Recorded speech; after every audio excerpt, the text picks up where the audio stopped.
আর এইখানে দোসা কত বড় দেখছেন। খাবার শেষে এখন আবার ট্রেন স্টেশনের দিকে যাচ্ছি। এই সেই হোটেলেই খাইছি যে হোটেলে প্রথম দিন খাইছি। ট্রেন হইতেছে 1:20 আর এখন বাজে হইতেছে 11:30। তার মানে এখনো প্রায় 1.5 ঘন্টার উপরে বাকি আছে। আর এখান থেকে আপনার জম্মু যেতে সময় লাগবে 24 তারিখ আমরা 3টার দিকে পৌঁছাবো। তো যাইতে যতক্ষণ সময় লাগে আর কি।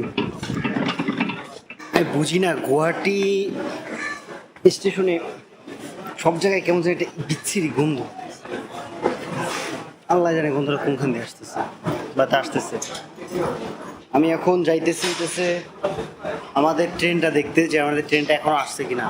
যদি ট্রেনটা এসে থাকে তাহলে আপনার সিটটা দেখে আসবো যে কোথায়, যেন যখন বড় ব্যাগটা নিয়ে আসবো তখন আর আমার ঘুরতে না হয়।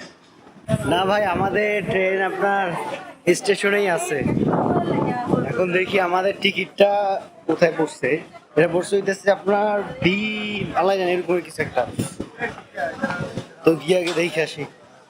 আর এটা লাল রঙের, তার মানে এটা কিছুটা ফাস্ট, কিছুটা না অনেকটাই ফাস্ট হবে আশা করি।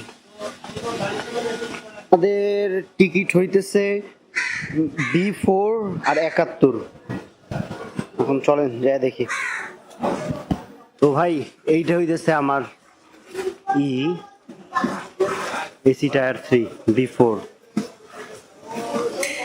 এখন আমার টিকিটটা কোনটা?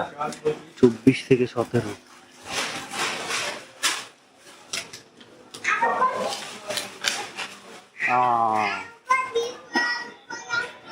এই যে আমার তো এটা সেইটা। এইগুলো কি আমি বুঝতেছি না, সব ঢাকা কেন? কিন্তু এগুলোর আপনার দরজা বর্তমানে আটকানো, দেখছেন সবগুলো তালা মারা। আর এই যে বাথরুম, আল্লাহ জানি কেমন। নেক্সট 2 দিন তো এই জায়গায় থাকা লাগবে।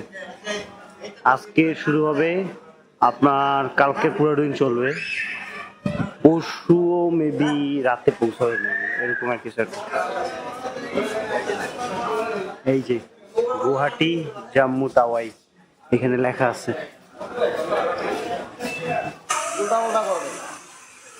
ও তাহলে তো আমার B4 এই জায়গায় থাকবো না, অন্য কোথাও চলে যাবে। না না এখানে থাকবে, তবে উল্টো পাল্টা করবে তুমি। আরে বগি হয়তো খারাপ থাকতে পারে না। আমি বুঝলাম না আর একটা সাইড ওই দিকে নিয়ে গেল কেন? মানে আমার যে বগিটা ছিল ওই বগিটারে